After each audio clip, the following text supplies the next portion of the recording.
Sekarang Donald Trump secara resmi telah menyerahkan perjanjian kerjasama nuklir sipil dengan Arab Saudi kepada Kongres. Reuters melaporkan bahwa Amerika Serikat Presiden bersikeras bahwa perjanjian ini hanya akan dilanjutkan jika Riyadh bergabung dengan kesepakatan Abraham dan menjalin hubungan diplomatik resmi dengan Yerusalem. Kesepakatan tersebut ditandatangani pada akhir bulan lalu. Kesepakatan ini diperkirakan akan menciptakan peluang besar bagi perusahaan-perusahaan Amerika seiring Arab Saudi mengembangkan sektor energi nuklir sipilnya. Jadi, untuk mendapatkan lebih banyak tanggapan, dengan senang hati kami menyambut Duta Besar Mark Severs, mantan Duta Besar Amerika Serikat untuk Kesultanan Oman, yang sekarang bergabung bersama kami dari Abu Dhabi. Duta Besar, senang bertemu Anda. Sudah hampir 6 tahun sejak Uni Emirat Arab dan Israel menandatangani kesepakatan Abraham yang bersejarah itu. Saat ini, sementara kita menunggu untuk melihat apa yang akan terjadi di Kongres terkait perjanjian kerjasama nuklir sipil, menurut Anda apakah normalisasi antara Riyadh dan Yerusalem secara realistis semakin mungkin terjadi? Sangat sulit untuk dikatakan saat ini. Dan saya pikir itu tergantung pada apa yang terjadi dalam perang dengan Iran dalam beberapa bulan ke depan. Perangnya belum selesai. Kita telah melihat minggu lalu adanya peningkatan tekanan ekonomi secara global, mencoba memutus semua sumber pendanaan untuk rezim Iran.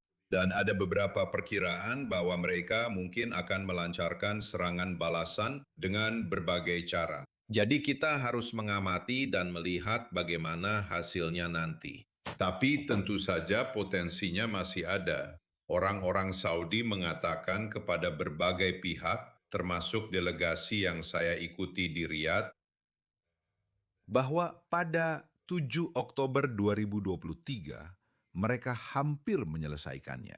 Negosiasinya dilakukan sebagian besar dengan Amerika Serikat, dan perjanjian nuklir sipil akan menjadi bagian dari paket itu, tetapi mereka hampir mengambil keputusan terkait normalisasi. Mereka telah mundur cukup jauh selama 3 tahun terakhir.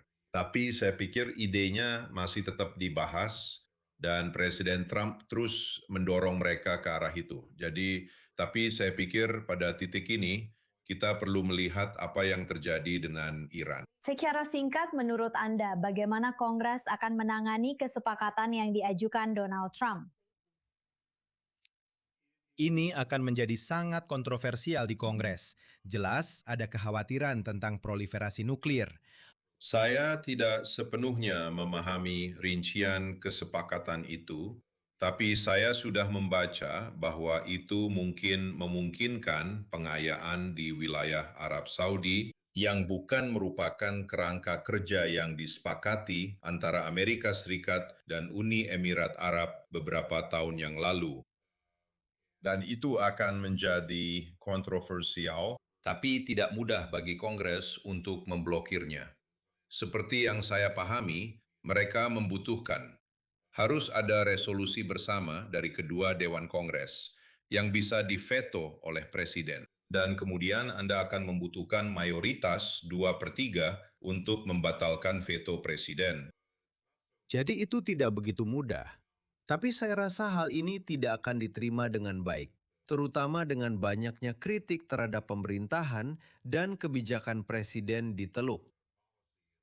Dan dari banyak pihak. Pandangan tentang Arab Saudi di Kongres tidak selalu positif, meskipun tentu saja ada juga yang mengenal dan mendukung hubungan dengan Kerajaan Arab Saudi. Tetapi ada banyak juga kritikusnya.